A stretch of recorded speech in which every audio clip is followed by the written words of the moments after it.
There are several ways to create a OneNote notebook. You can do this to go to the Show Actions menu, where you can rename it, move it, copy it, delete it, perform all sorts of actions with that file. And that's how you can create a new notebook in OneDrive.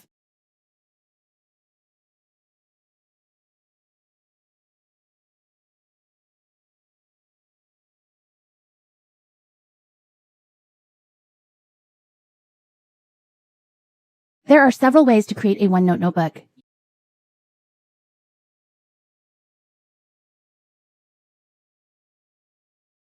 A OneNote notebook can be set up within a Microsoft Team channel. I'm going to show you how to create this.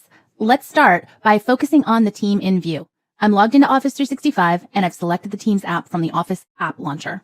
What we're looking at is the graphic design team, and each team comes with a channel called General. You can add additional channels as needed. The OneNote notebook that we'd like to add is going to be added to this general channel, so you'll want to make sure you're in the channel where you want the notebook to be created. Now over to the right, if we focus on the areas that come with a new channel, you have a place to have conversations with everyone that is a part of this team, a place to store your files, and wiki for maybe those frequently asked questions for those that are new to the team or other types of information. The plus sign to the right of that is to add a new tab to this channel, and that's where we need to go. So let's go ahead and give that a click. Now, as we scroll through this Add a Tab area, notice that there are some of the familiar applications that are part of Microsoft Office, some that are also maybe expanded applications that are part of Office 365, and then we get into some things that are third-party types of applications, like Trello and Jira Cloud, Zenefits, Zendesk, all sorts of things, Hootsuite, that you can add and bring into that team channel. Let's go back up to the top, because what we need is OneNote. So let's go ahead and select OneNote to add a notebook. It's looking at who you're logged in as to see which notebooks do you have access to display a list of the things that you may want to include within this channel. The first thing in the list is to create a new notebook. So if the notebook doesn't exist already, this is a way for you to pin it as a tab so that everyone can start working in it within the channel.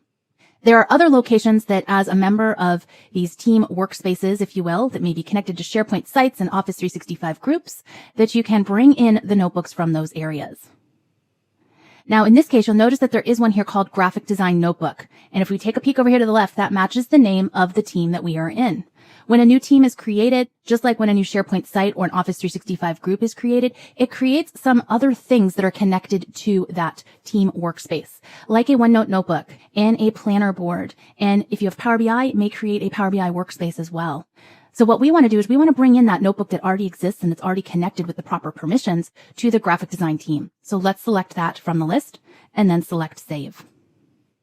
We get a notification that it's setting up that new tab. Once it's done, it will take us back to the new notebook tab. If you focus towards the top where the channel tabs are, you'll see to the right of Wiki is the graphic design notebook. Just underneath this is the OneNote online application. So embedded within the Teams application, we can work on this notebook. So if you take a look above and to the left, we are still in Teams and can navigate our way around back and forth. Because this is a new notebook, no one has worked in it yet, you'll notice it says the notebook is empty. We can work with the familiar ribbons here at the top to choose some commands from Home, from Insert, from Draw, from View. Just underneath the ribbon area is an arrow pointing to the right. That's to open the navigation panel, so you can start creating and working with sections and pages. If you need a bit more real estate to work in this notebook, in the upper right corner, you will see a double-headed arrow to expand this tab. That collapses the team and channel panel, and then you can give that area a click again to bring it back if needed. You also have the choice to open this in OneNote Online, take it outside of Teams to use the full browser space for OneNote Online, or to open this in OneNote on your computer. That may be OneNote for Windows 10 if you have the Windows 10 operating system, or it may be OneNote 2016. That's how you can connect a notebook to a team channel for group note-taking collaboration.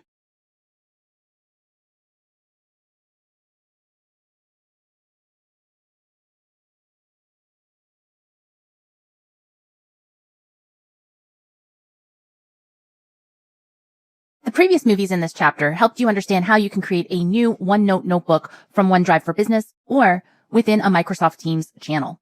If instead you have Office 365 in view and you select the OneNote application as you see it here, or if you select it from the Office app launcher as you see it here, and let's go ahead and select this, it takes you to the landing page for OneNote Online. From this landing page in the upper left corner with the purple New OneNote button, you can create a new notebook. Notice over to the right, this notebook is going to be saved to OneDrive. In this case, OneDrive for Business. The default view for OneNote Online is to see recent notebooks that you have worked in. And here we can see that Lee has worked in projects, graphic design notebook, among many other notebooks. The other tabs that are here may also help to find things that you work in frequently. If you have pinned one of those notebooks, it's going to appear in this tabbed area. If we go back to recent, and if we take a look at this graphic design notebook, if this is something that needs to be pinned, over to the right where you see the 3 ellipses, from this menu, select Add to Pinned, and now when we go back to the Pinned tab, we can see the graphic design notebook as well. The My Notebooks tab are notebooks that belong to Leah. So this is a filtered view of just the things that she is the owner of. It would not display notebooks that someone else has shared with her. That is what Shared With Me is for. We go to Shared With Me. If there are notebooks that have been shared with Leah, they will appear here. And we can see that there are no shared Office documents. Discover is a great way to find out about files that you may have in common with other colleagues. Things that you both have access to, things that have been shared with you that maybe you weren't aware of or you haven't seen in a while, or documents that may be available to you through a SharePoint site or a team channel that could be helpful to the projects that you're working on at the moment. If you need to see more documents from OneDrive, more in OneDrive in the lower right corner is a link that will take you there. Now you know how to work with OneNote Online.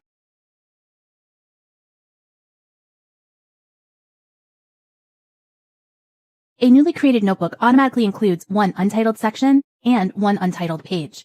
This is the same for a notebook that's created in Access in the desktop version like OneNote 2016, in the OneNote for Windows 10 application, or the OneNote mobile application. To rename the untitled section, right-click over the section and then select Rename. Then select OK. To rename a page with the page selected, look for the area in the upper left corner that has a timestamp underneath it. Just above that, place your cursor and type in a name for the page.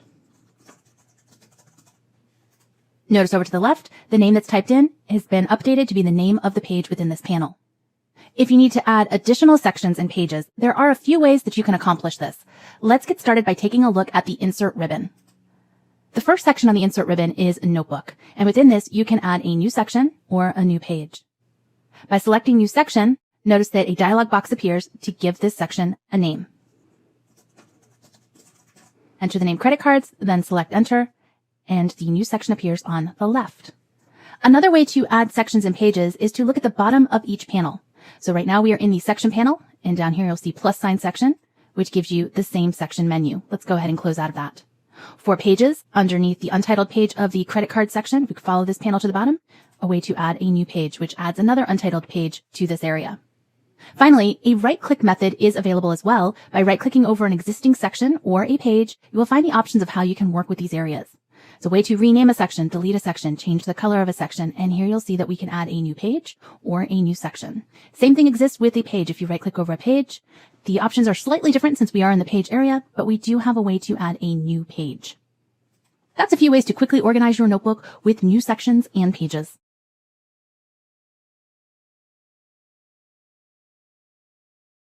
Notebooks are great for gathering all sorts of notes and files in one place, for updating and for reference. I'm going to show you how to insert files on a notebook page in a couple of ways.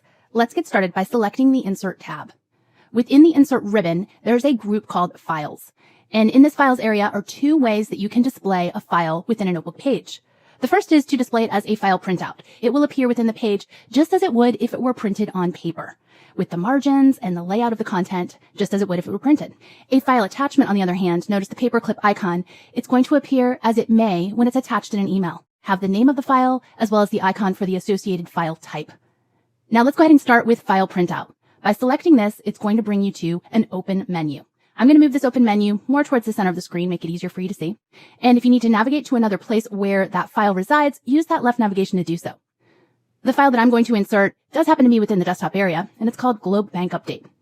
Notice that this file is a PDF, and the supported file types for OneNote Online are Word documents and PDFs. Now let's go ahead and select this PDF and then click Open.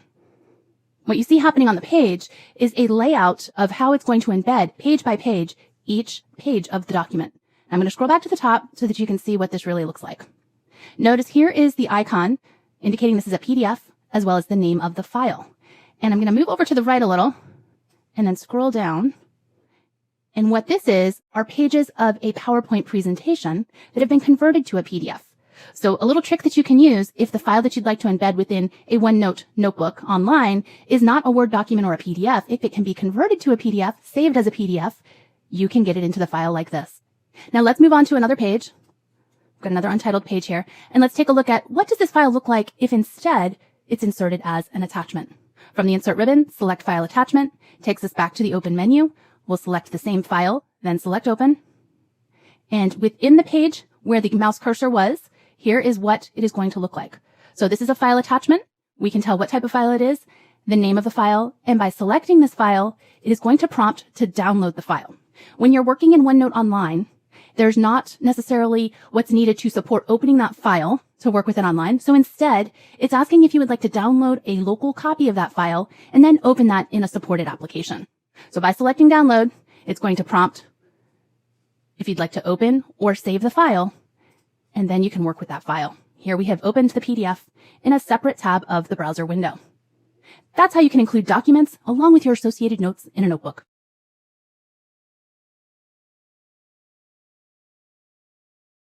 If you have a microphone built into your device or you have an external microphone, you can capture speech-to-text notes with the Dictate tool. Start by going to the Home ribbon and then locating Dictate over here to the right. Notice there's a drop-down arrow. This allows you to choose the dictation language that you'd like to work with. Let's go ahead and set that to English, United States.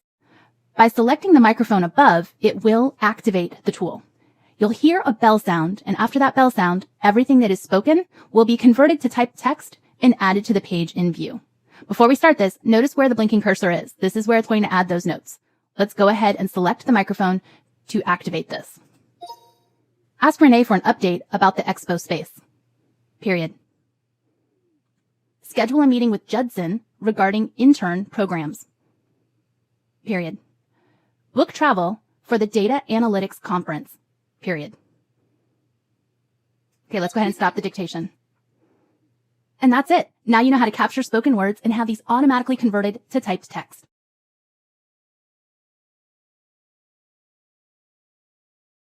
If you like to record audio within a notebook, you'll be happy to know that many versions of the OneNote application offer this capability, including the online version that you see here. It just works slightly different than what you may be familiar with in the desktop version of OneNote, like OneNote 2016. And I'm going to help you understand that. To insert a recording within a notebook page, you'll need to go to the Insert tab. From this ribbon, locate Record Audio. In the previous movie, you learned about how you can work with the Dictate tool, and that's the speech-to-text conversion. This is different. This is just going to record an audio file that will be embedded within the page. Let's go ahead and select this to start the recording. Notice there's an audio recording icon that appears where the mouse cursor was positioned within the page. There's also a contextual ribbon that is appearing titled Record and Playback. Notice the red dot next to where it says audio. This, as well as the stop command being activated, indicate that we are currently recording audio. Now, a built-in microphone or an external microphone will be needed in order for this to work with your device. We have a time indicator here that we are 32 seconds into the recording. To stop the recording, select Stop from the contextual ribbon. Once it is done saving, you'll notice saving appearing in the upper right corner. It's saving and syncing this information within the notebook. Once it's done, you will have a speaker icon that says audio recording. By hovering over this icon, the tooltip indicates that this is a WAV file that is embedded within this page. Now, the contextual ribbon that we have here, Record and Playback, will stay as long as we are on the page where this file is associated. This gives us the capability to play, recording, to pause, to go back 15 seconds or forward 15 seconds within this recording. As you select another section or another page within that section, notice that that recording contextual tab disappears. When we go back to that data analytics class section, notice that it reappears for you to work with. That's how you can record within a OneNote notebook in OneNote Online. Where it differs slightly is in other versions of OneNote, you have the capability of syncing typed text that is happening within that page as you're also recording that audio. So at any time you can go back and review the typed notes at that timestamp of the recording, or vice versa. If you're reading through those typed notes, when you click within a certain area, it will take you to the timestamp of the recording that was happening at that time. Now you know how to record notes within a OneNote Online notebook.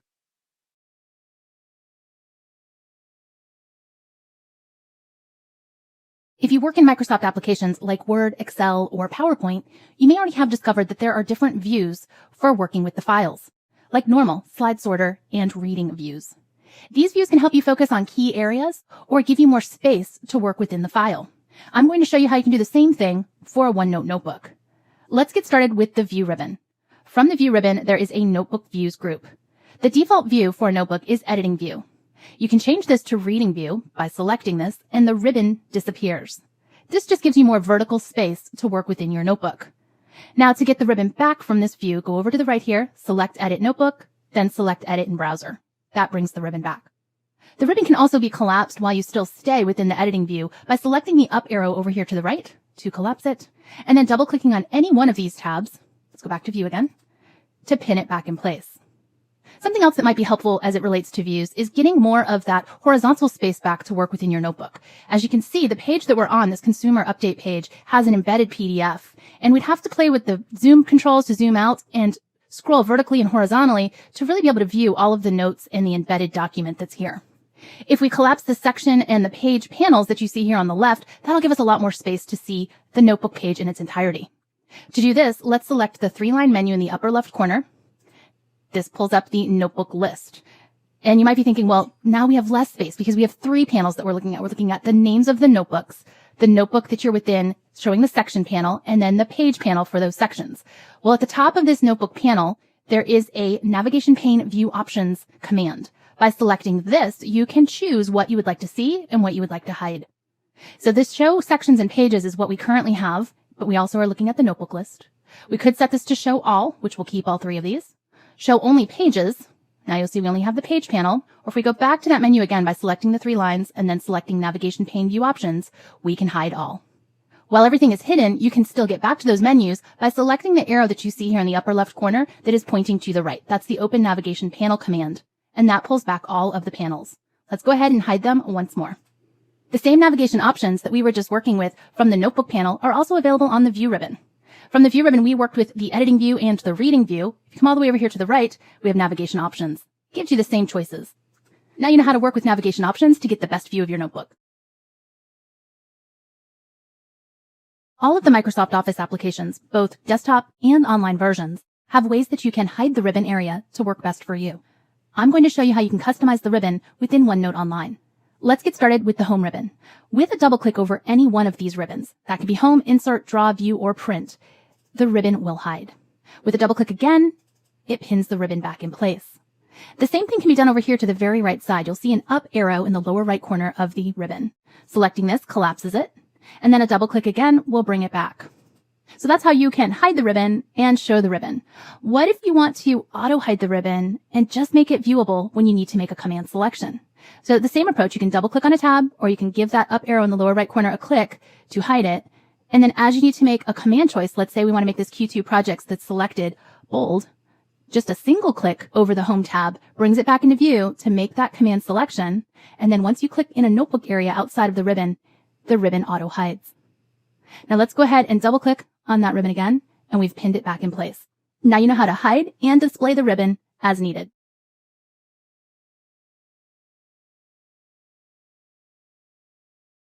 Notebooks are usually viewed on a device or in a browser like you see here. There are times, though, that you may need to print a page, a section, or even an entire notebook. And that's going to be a little bit of a different process than what you might be used to when you're printing something from a website within a browser. If we take a look at the 3 ellipses in the upper right corner of this browser, that takes us to the Settings and More menu, and then select Print.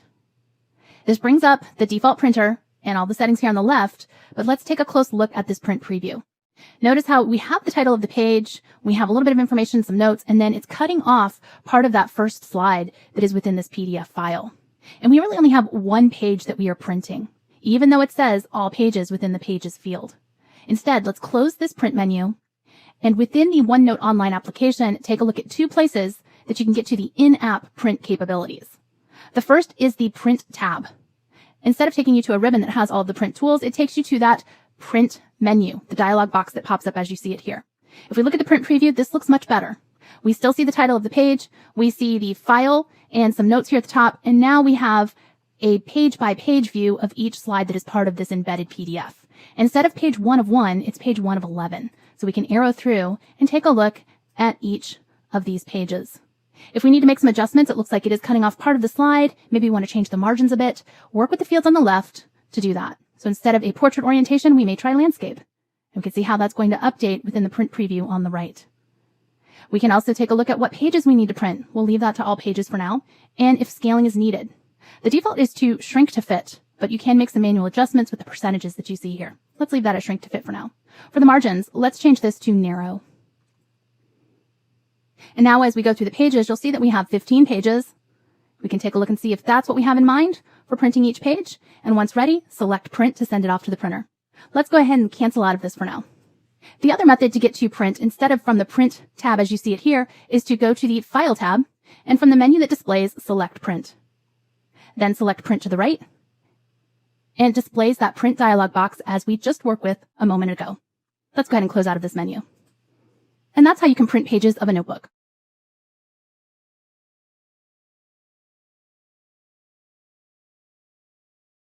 Sections and pages within a notebook can be moved around.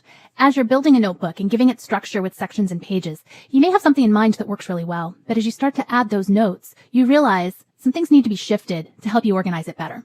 You may also find that pages have been accidentally added to the wrong section, and instead of deleting that page and recreating it or copying the container from one page to another, I'm going to help you understand how you can work with move and copy as it relates to sections and pages.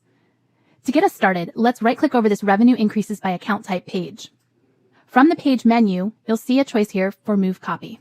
Let's go ahead and select that. First thing you need to do is choose which section would you like to move or copy this page to. In this case, we're going to move it to the All Business Lines section. At the bottom of this menu, you have two choices. You can move it from the current section to this section, or you can leave it in place and make a duplicate, make a copy of it to that other section titled All Business Lines. In this case, let's move the page. Now notice the message that we get here. By moving a page to a new section, it's going to delete version and conflict information. And that's not something that we've covered yet in this course if you've been following along with the movies in the order in which they are listed. That is something we will get into in a movie as we talk about page versions. So just keep this in mind if you have a lot of information over time, especially when you're collaborating with other colleagues, that you're not going to lose any of that historical information within the versions. In this case, we're okay with it, so let's go ahead and select yes. Now you'll notice that the page no longer displays within the loan section, but when we select All Business Lines, here is the Revenue Increases by Account Type. If we right-click over a section, you'll see that we have the choice to rename, delete, give the section a color, create a new page, a new section, or copy a link to a section. We don't necessarily have a way to move or copy that section. If we want to reorder these things, though, let's go ahead and drag All Business Lines down to the bottom. And you'll see that we can reposition the order of those sections. Another way for you to move pages from one section to another is to locate the page that you'd like to move, like this consumer update that we see here within the consumer section, and left-click and drag and hover over the section you would like this to go to. You'll notice that we have the duplicate papers as the icon, the 2 pages. When we hover over consumer, we get a no symbol because we can't put it back into the section that it already resides in. Let's go ahead and move this to All Business Lines. We'll hover right over All Business Lines, release the left mouse button, and we have now moved that page to the All Business Lines section. Now you know how to move or copy pages to another section, as well as reordering the sections of a notebook.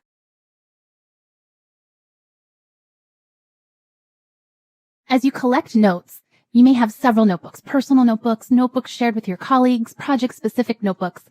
And the way that you work, you might need to have multiple notebooks open at a time, or to be able to go from one notebook to another to view notes and take notes.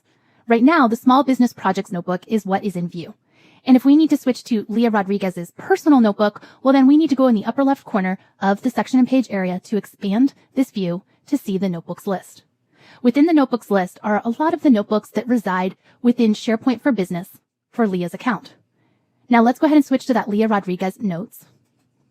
By selecting that notebook from the list, if you take a look at the top, we have 2 tabs open now. The Small Business Projects notebook that we were just in, and now what is in view is the notebook that was just selected from the notebook list. To switch over to the other notebook, let's go ahead and click right over the tab that says Small Business Projects, and we're in this notebook. We can go back to Leah Rodriguez Notes by selecting that tab. To close the notebook, select the X in the upper right corner next to the tab name, and that takes us back to just the Small Business Projects notebook that we were in.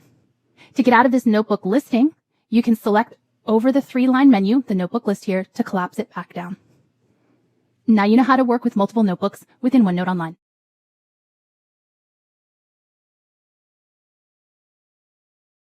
As sections are created within a notebook, there is a color that is auto-assigned to the background of that section tab.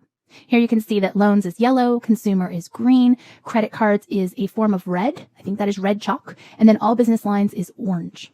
These colors can be changed as needed, whether that's to group like sections, to call attention to something that is different from the other sections, and so forth. So let's go ahead and right-click over the section tab Loans, and then go to the section color menu, and over to the right are the colors that are available. Let's go ahead and make this green. There you go. Now we can see that Loans is green and Consumer is green.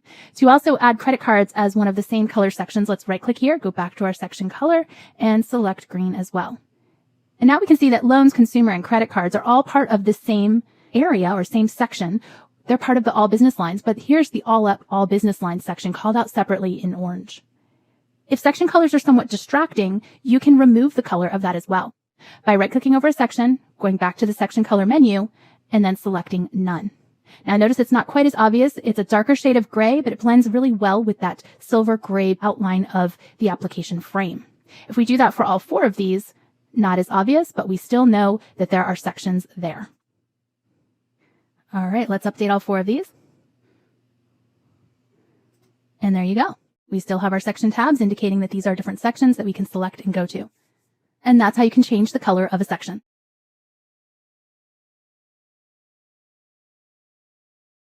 If you need to find content within a notebook, you can accomplish this by working with the search tool. There's a couple of ways that you can access the search tool. If you have the section and page panels in view, just at the top of these where it says the name of the notebook, to the right of that is the magnifying glass, and this will expand the search panel. So it hides from view the section and the page panels, and now in place of that, we have a search panel. I'm going to go ahead and click the X to close this and show you the keyboard shortcut equivalent to this as well. So no matter what you have in view, if you have the notebook panel, the section, the pages, or you have all of that hidden, you can press the Control key and the E together. The Control key is to the left or the right of the space bar. While you hold that down, press the E, and that pulls up the search panel. This works in other versions of OneNote, like OneNote 2016. Now let's go ahead and search for a keyword or a phrase. What if we need to search for everything that has to do with accounts? By typing in the word account and then pressing enter, you'll see that it's highlighting what is within the page that matches this. And that's because we're only searching on this page. If instead, to expand the search to all pages within this section, go ahead and select section. And now underneath the keyword field that we just typed in, you'll see that there's a panel of results. It's finding this word account within the Consumer Banking Services page. And if I select that from the list, it takes us right there where we can see the word account. If I select the second choice, it takes us back to that revenue increases by account type, where it has found that name within the title of this page as well. Now, if we type in something else, like the word Bethany, you will see that it finds a match within the graphics section. Go ahead and select that. And here is a container with a name in it that goes with the graphic inline within this section. To close search, select the X in the upper right corner, and it takes you back to the previous view, just as we're seeing here, where we have the section panel and the page panel. And that's how you can search for keywords within a notebook.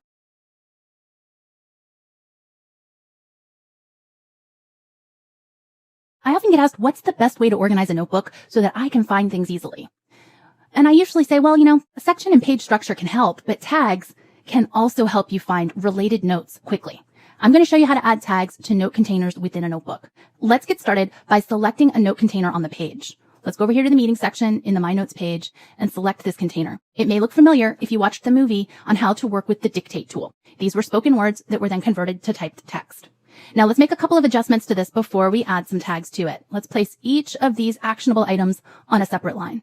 And if I'd like to add a to-do tag to the first line, place the mouse cursor to the left of that, go to the home ribbon, and locate the tags group. The tag command has a drop-down menu of several different types of tags that can be applied. By selecting to do, you'll notice that we now have a square that appears to the left of that line item. This is more than just a square though. It is a to-do tag that you can check to show the status as complete for this to-do task, and then uncheck if it is not quite complete yet. For every one of the tags that you see in this list, or at least the first 10, there's a keyboard shortcut that can be really helpful for this as well. It's the Control key, which you'll find to the left or the right of the spaceboard on your keyboard, with a number at the same time. So starting at the top, to do would be Control 1. Important keyboard shortcut Control 2, question, Control 3, until we get to the 10th item in this list. It can only associate 10. So if we'd like to use Control 1 as the keyboard shortcut for this next actionable item, hold the Control key down, press the 1 at the same time, and there you go. We can continue on with whichever method works best to add a tag for each of these and then check these off as they're complete. To remove, a tag from one item or for multiple items that are selected, make the selection, go back to the tag area, and then select Remove Tag. Now let's move over to the Data Analytics class section where we have the audio recording. With this container selected, let's apply a tag, and let's apply Important. While there is a way to search, you'll see a magnifying glass here next to the name of the notebook. You're able to search for keywords, and you can search within a section or a page of the notebook. But if we'd like to search for all of the notes that have specific tags with them, we will need to switch to a different OneNote application. If you have the Windows 10 operating system, you likely have the OneNote for Windows 10 application as well. You may have a desktop version like OneNote 2016. I've associated OneNote for Windows 10 as the default application for my computer. So when I select Open in OneNote just above the ribbon, it's going to open within that version. If you have something else as the default application, it's going to select that application and open the notebook there, like OneNote 2016. So here we are in OneNote for Windows 10. You'll notice next to the audio recording, we have the Important tag. On the ribbon over here to the right side of the home ribbon, while the ribbon looks slightly different, here's what the tags menu looks like. If you'd like to search for those tags, that same magnifying glass that we were looking at in the OneNote Online application is Search. By selecting this, you'll see that it recognizes the tag as Important here at the bottom. Instead of typing that in, because that would be typing in a keyword search where we're searching for that word, we'll select the tag that it understands. Here is the audio recording that it has found that has been marked with that tag. I hope this helps you understand how you can use tags across many pages and sections of a notebook and quickly find all of those related or grouped types of content and have them displayed in a panel view where you can find that information that is needed. Now you know how to work with tags in a couple of different ways in a couple of different OneNote applications.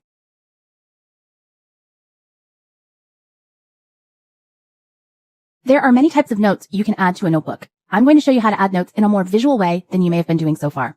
What we need to do first is switch from the Home ribbon to the Draw ribbon. The Draw ribbon gives capabilities to work with pens and highlighters to be able to mark up the pages of your notebook in many different colors and in many different thicknesses of that pen or highlighter. Let's go ahead and start by selecting a pen. Then let's select one of the color choices that appears over here to the right. Let's go with red.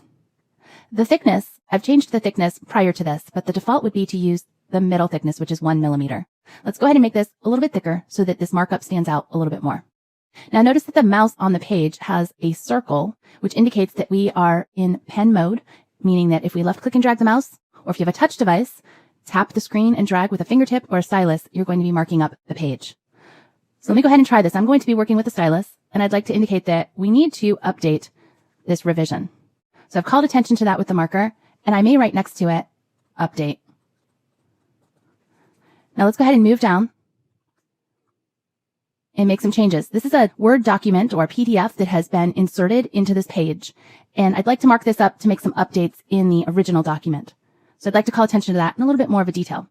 Now for this, I may want to change the thickness and the color if I'm going to be writing so that it's a little easier to see. So let's go with blue and make that a little bit thinner. All right. So I'd like to call out that we need to update the number of cities that we have employment in. So where it says 3 cities in this paragraph, let's go ahead and call attention to that. I'm just going to strike through the 3. And then I'm going to make a little note next to this and say to change that to maybe 5. And there we go. We've got some inking on the page. If you make a mistake, you do have an eraser here to the left. So if we select that eraser, it will erase each of the pen strokes on the page. And notice that the mouse becomes an eraser icon to indicate that. Now, if we set this back to pen or maybe even highlighter, let's try out highlighter. We'll go with the color yellow. Now we can mark up this 3 to indicate that this is what needs to be changed to 5. Once you're done with digital inking on a page, you'll want to reset it back to type if you would like to be able to add typed notes in a container. And that's located over to the left side of the Draw ribbon right here.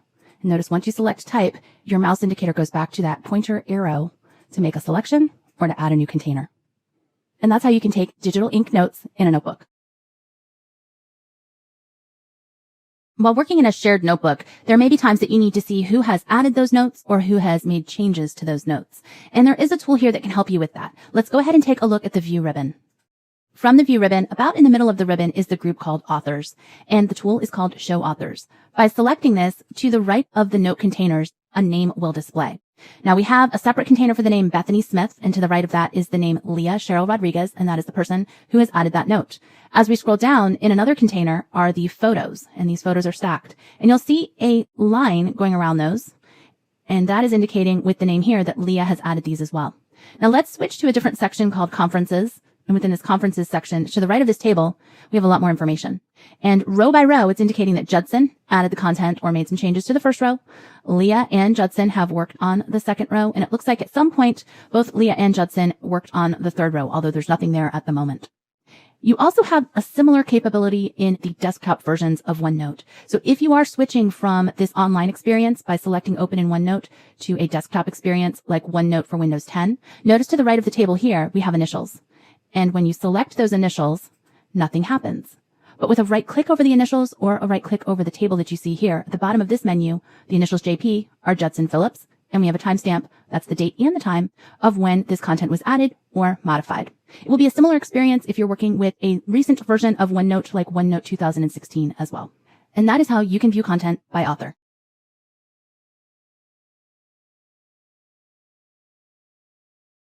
As content is added to a notebook over time, there may be a need to work with page version history.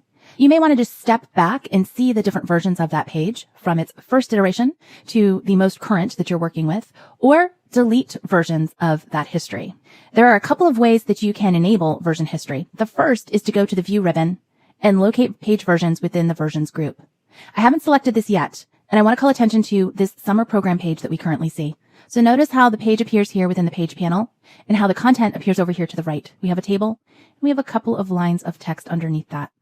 By selecting page versions, notice underneath the page here on the page panel, we now have a date for each of the versions, and to the right of that date, the name of who made changes in that version. Let's go all the way to the one here at the bottom and step back. This is version 1. We know this is version 1 because it's called out here on this yellow bar. This also gives you some instructions on how you can restore or delete this version. You'll notice that this is an empty page. This is when the page was first created. Now, as we step through to version 2, we can see the content that was added, and then to version 3, and then here to version 4. Then when we go to Summer Program here at the top, you'll see this is the most recent version that has the additional text here at the bottom. If you would like to manage one of these versions, you can also right-click over the version. Notice by right-clicking over one of these versions that we have a few choices. We can hide the versions altogether, we can restore back to this version, or delete this version. Let's go ahead and restore back to this version. All right, you can see that that has now added another timestamp here to this history, and it's taking us back to this version where screened was misspelled. Let's go ahead and make a change to that. Okay, you can see how we keep adding versions to this. Now, if we want to hide this, you can either turn page versions off from the View ribbon where we enabled it, or with a right click over any one of these timestamps, we can select Hide Versions here. And that collapses all of the timestamps that we were seeing for those versions and just shows the latest version as Summer Program within the page panel.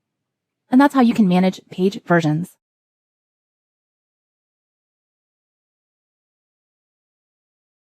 When you're attending meetings, you may be capturing those notes on paper with a pen, or you may be typing those notes into something like a Word document or maybe something else.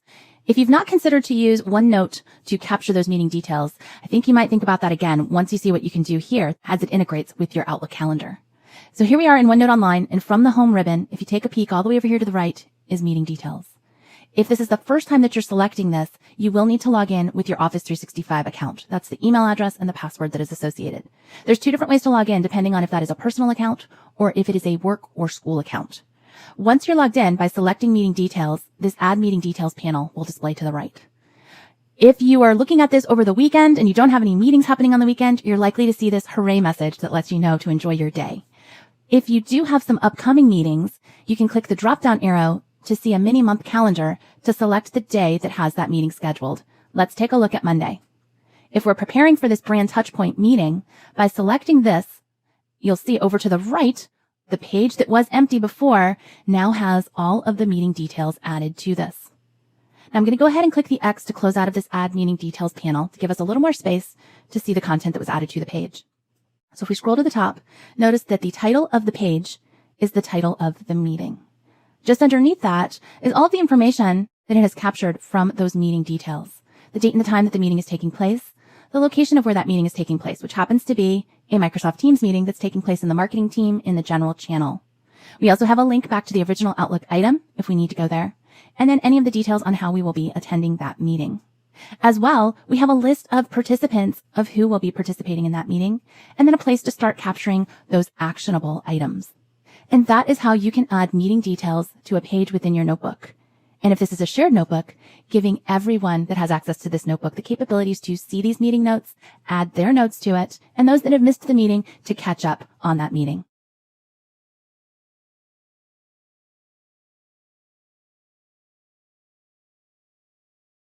OneNote notebooks that are saved in a SharePoint document library or a Microsoft Teams channel are automatically shared with everyone that is a member of that SharePoint site or of that team. When a OneNote notebook resides in a OneDrive for Business document library, it's only available to the person that created that document until they decide to share it with someone else. OneDrive for Business is commonly referred to as the me files because it's those personal types of files that are only available to you until you choose to share them with someone else. Where a SharePoint document library file or a Teams channel file is considered a we file. Everyone has access to it and the same capabilities with that file by default.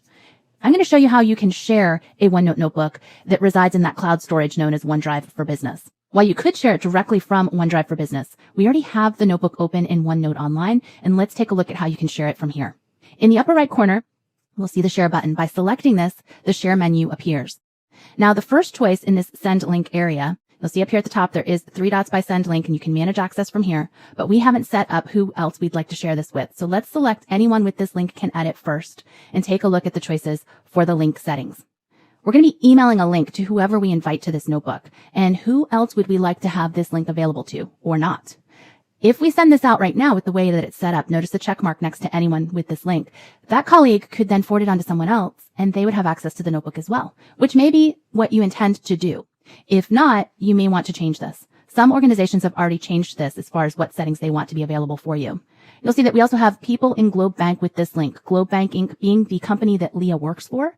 And so if this is forwarded on to someone else within that organization, they can access this notebook.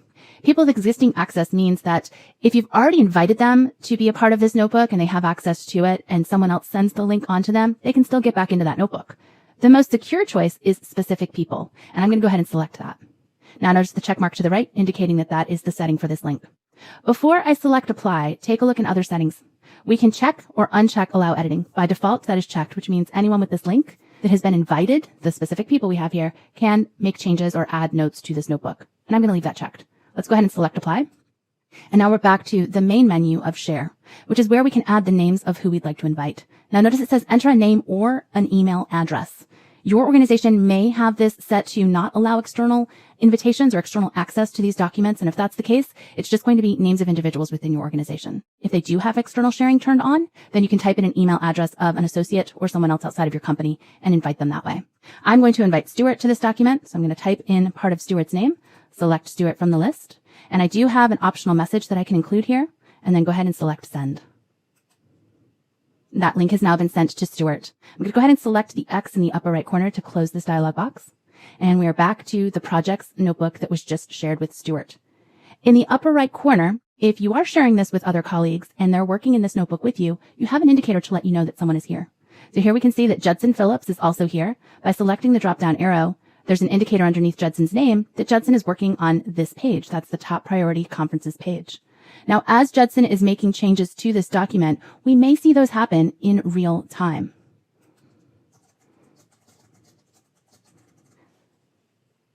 As we're working in this document as well, Judson can see what we're adding. And notice in the notes area, lots of IT pro stuff is the note that he's just added.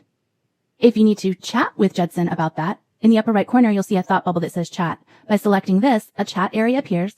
It lets you know that 2 people are available and who is in the conversation. We can see that Judson is already chatting and Leah has left the conversation and Leah has come back to the conversation. And this chat will stay in line with the notebook to the right side. Once you leave this chat area or you close the file, the conversation will no longer appear. And that is how you can share a notebook from OneDrive for Business and work in a notebook at the same time, also known as co-authoring or live editing.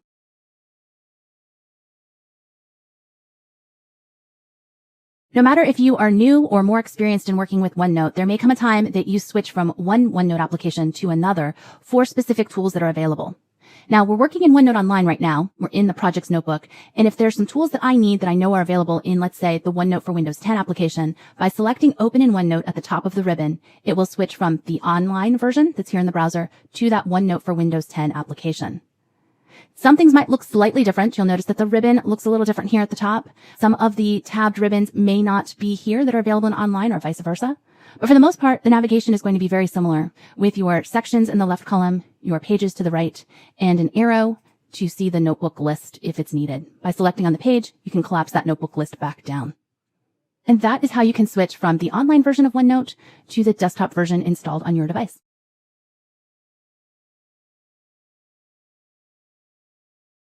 A few keyboard shortcuts have been mentioned in other movies of this course.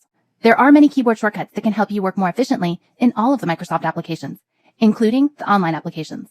I'm going to show you more shortcuts that are useful in OneNote Online, as well a complete list of the keyboard shortcuts that are available online. Keep in mind, these shortcuts refer to a US keyboard layout. They may not correspond to keys for other layouts.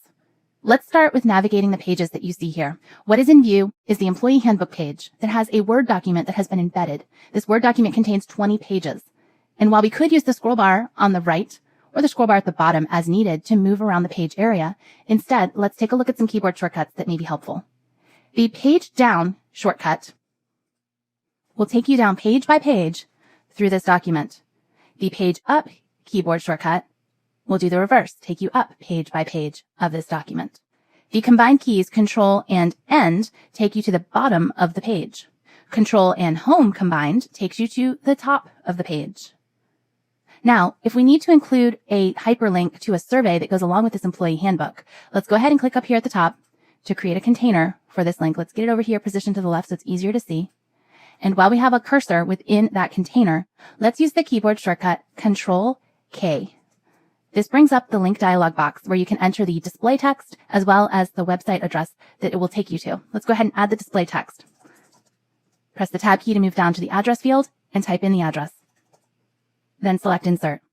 And here is the hyperlink that will navigate to the survey on the Globe Bank Inc. website. All right, let's move over to this untitled page within the same section. If you need to create a table, you can do so by going to the Insert ribbon and starting a table here. And notice the shortcut that we just looked at for inserting a link, also known as a hyperlink, is found on this Insert ribbon as well, right here. But there is a keyboard shortcut for inserting a table instead of working with it from this ribbon.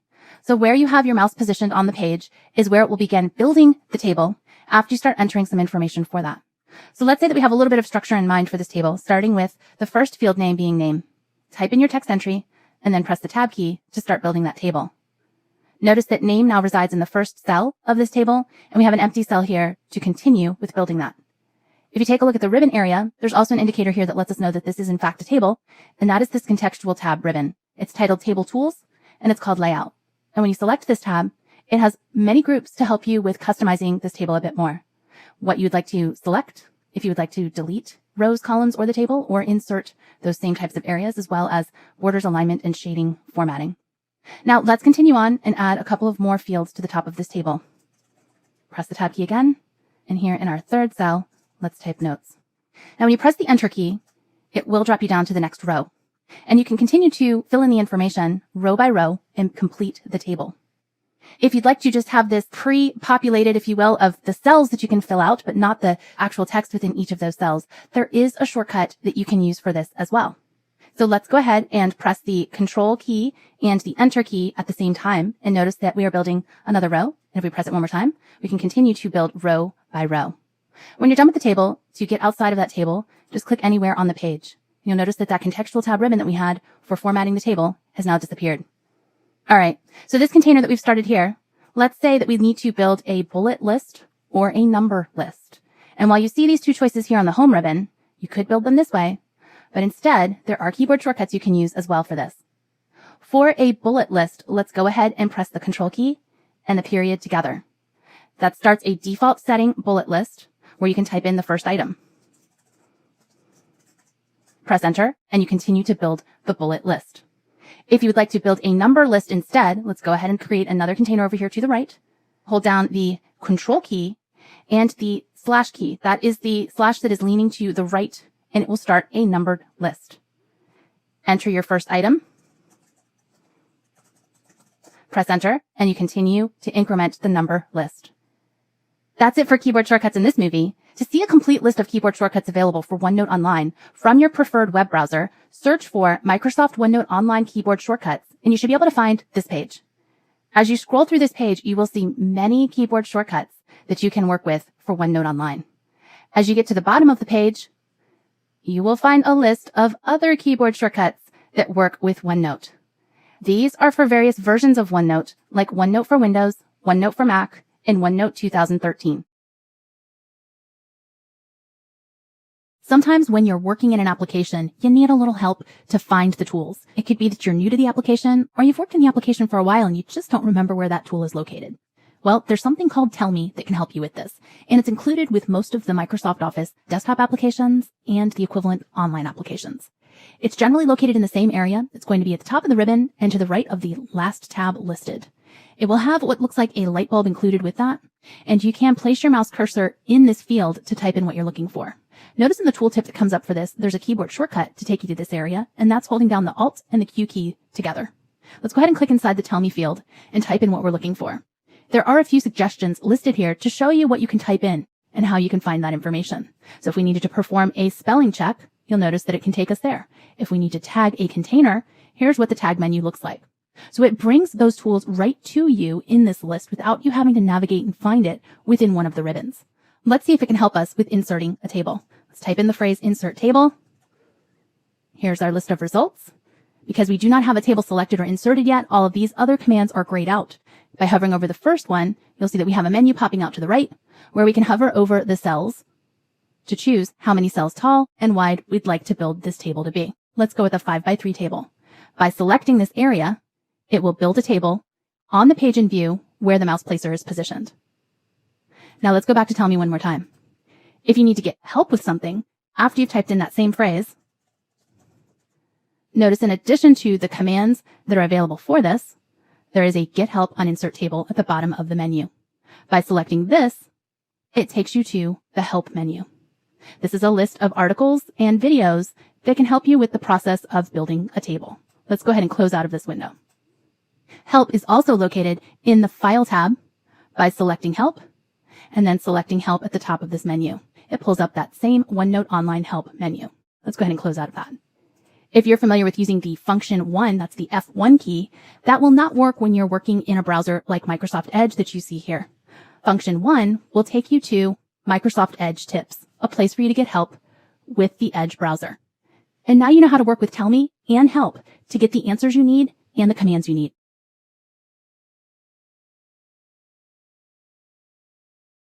If you would like to give feedback or give a suggestion on how to maybe change the way that a tool works or introduce a new tool or capability within OneNote Online, there is a place for that, and it is called User Voice. How you can get there from OneNote Online is to look at the top of the ribbon, just to the right of where it says Open in OneNote, Give Feedback to Microsoft. By selecting this, it's going to give you a few choices. If you would like to let Microsoft know something that you like, select the first button. It gives you a place to add your comment, your email address, which is optional, and if you'd like to include a screenshot, you can check the box and then upload that. Then select Submit. If there's something that you don't like, you have the same options. Add a comment, include an email if you would like, and also a screenshot of that if that gives a little more detail around it, and submit it. To provide a suggestion or an idea that you have, select this third one that says I have a suggestion. Then select the button titled Go to User Voice. This takes you to the User Voice website. Notice that this is for OneNote and Sticky Notes. It's a suggestion box or a suggestion portal where you can look at ideas that others have suggested, like insert from OneDrive, and then you can vote for that. And I've already voted for that. That's why it says voted. Now, if we take a look, there are some different ways to view the top ideas, new ideas, or things that have a status applied to them. Let's go ahead and take a look at the top ideas. And here you can see that notifications for updates on collaborative or shared documents has 639 votes.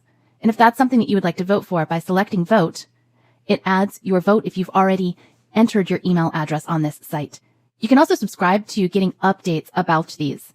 And as the product teams take a look at these ideas and review them, if it's something that they decide, yes, we can enable this or we can build this, you will see the status change from maybe under review to that they're working on it or it's almost ready to be deployed. So check back here and also check your email if these are things that you're voting on. If you have an idea and you've already searched for it over here in the search field and you do not see that idea suggested, then you can enter your idea here where it says enter your idea or search for existing ideas. And that is how you can provide feedback with User Voice for OneNote. Here are some of the resources that I find valuable for keeping up to date with new OneNote applications and tools, as well as how to use them. You can read the official Microsoft OneNote blog at blogs.office.com/OneNote. In addition to the Tell Me feature discussed in a previous movie, you can also check out support.office.com/OneNote for help. You can find the official online OneNote tech community at techcommunity.microsoft.com. This is a place to start or join a conversation around best practices and the latest news. On Twitter, you can follow Microsoft OneNote with the handle at MSOneNote. If you are a teacher, administrator, or a student, you can follow OneNote Education with the handle at OneNoteEDU. For an independent curation of Microsoft OneNote resources, on Twitter, check out OneNote Central. It's the handle at OneNoteC. For all things around Microsoft technologies for education, check out the education blog at educationblog.microsoft.com.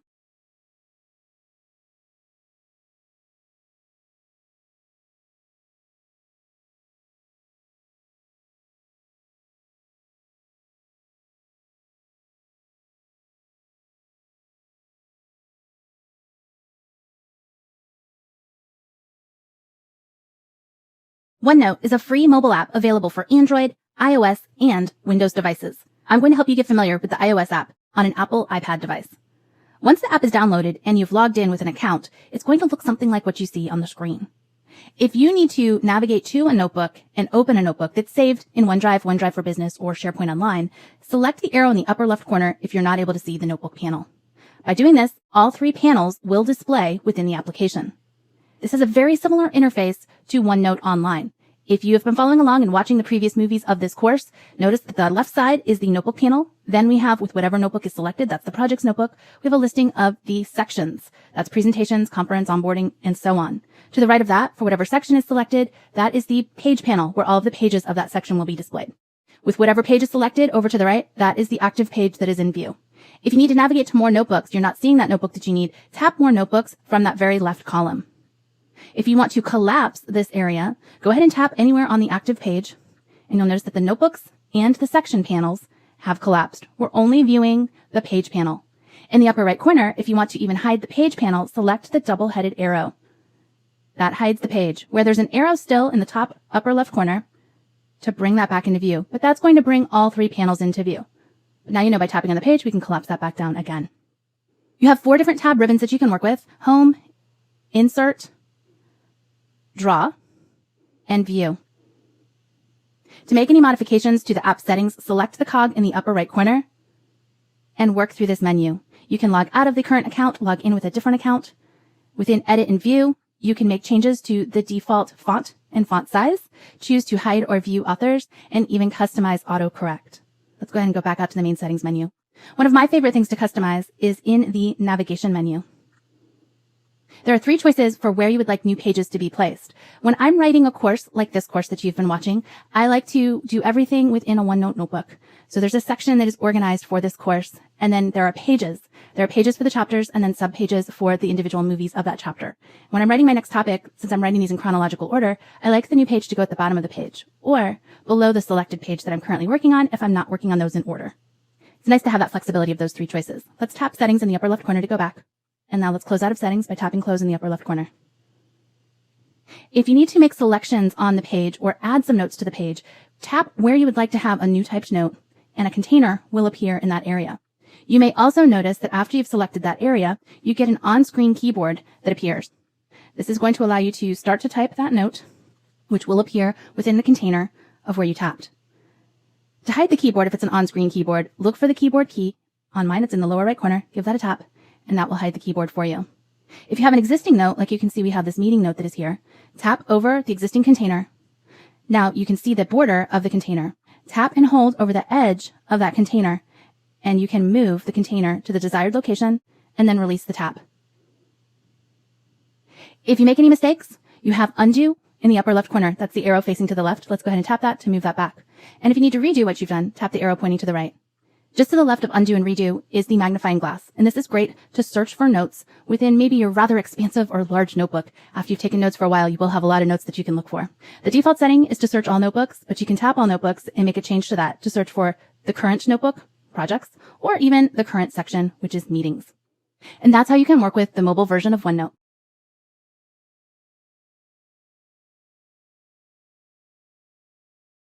Congratulations on completing this course. I hope you have an opportunity to put